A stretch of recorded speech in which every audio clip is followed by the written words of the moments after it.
नमस्कार साथियों। सपोज कीजिए कि बहुत कड़ाके की ठंड पड़ रही हो, बहुत तेज सर्दी का मौसम है, तो उसमें आप क्या चीज खरीदना पसंद करते हैं? स्वेटर, जैकेट, कंबल अथवा एसी खरीदते हैं, कूलर खरीदते हैं, क्या खरीदना पसंद करते हैं? जाहिर सी बात है कि आप उस समय कंबल और जैकेट, स्वेटर खरीदना पसंद करेंगे। ठीक इसी तरह आप सपोज कीजिए कि काफी गर्मी का मौसम है, टेम्परेचर 45, 46 है, 48 है, इसमें कौन सी चीज आप खरीदना पसंद करेंगे? कूलर, एसी या स्वेटर, ब्लैंकेट, क्या लेना पसंद करेंगे? जाहिर है कि आप एसी और कूलर खरीदेंगे। तो इसी तरह अगर मौसम बारिश का हो तो स्वेटर और छाता दोनों में से आप क्या खरीदना पसंद करेंगे?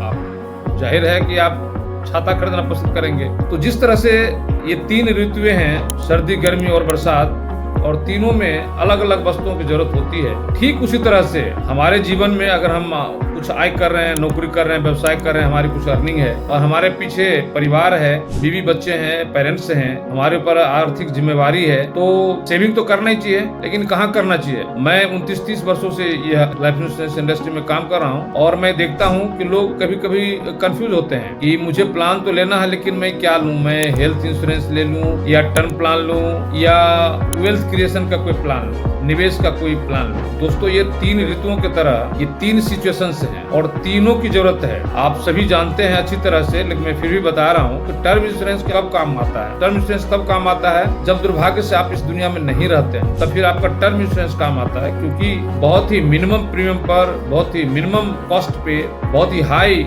सम एश्योर्ड और रिस्क कवर मिलता है। 15,000 20,000 में 1 करोड़ तक का इंश्योरेंस मिल जाता है और 15,000 20,000 रुपया एक छोटा सा मामूली अमाउंट है, लेकिन 1 करोड़ रुपया बहुत बड़ा अमाउंट होता है। तो जब आप नहीं होते हैं दुर्भाग्य से, तो ये टर्म प्लान काम करता है, आपके परिवार को आर्थिक सुरक्षा प्रदान करता है, आपके बच्चों का जो भविष्य है, पढ़ाई लिखाई, शिक्षा, शादियां, उसको सुनिश्चित करता है। लेकिन अगर आप जीवित रहते हैं, अगर आप रहते हैं, अगर आप सरवाइव करते हैं, तो आपको पता है कि जिम्मेवारियां तब भी हैं, बच्चों की शिक्षा की, उनकी शादियों की, अपनी रिटायरमेंट की, पेरेंट्स के केयरिंग की, तो जिम्मेवारियां तब भी है। और टर्म प्लान तो आपको पता है, जब हम नहीं रहेंगे तभी टर्म प्लान का फायदा मिलेगा। तो ऐसे में क्या करना चाहिए?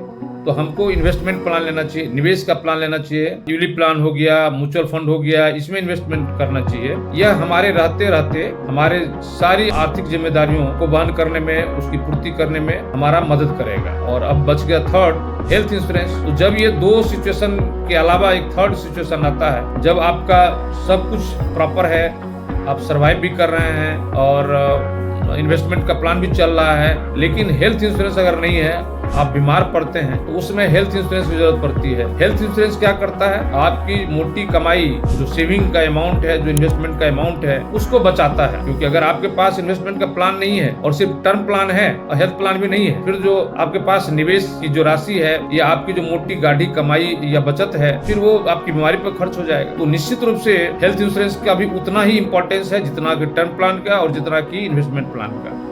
तो इसलिए मेरी सलाह है हर इंडिविजुअल को कि उनके पास ये कम से कम 3 प्लान तो होना ही चाहिए। टर्म प्लान, इन्वेस्टमेंट प्लान और फिर आखिर में हेल्थ प्लान। ये तीनों इक्वली इंपॉर्टेंट है, कोई कम और कोई ज्यादा नहीं।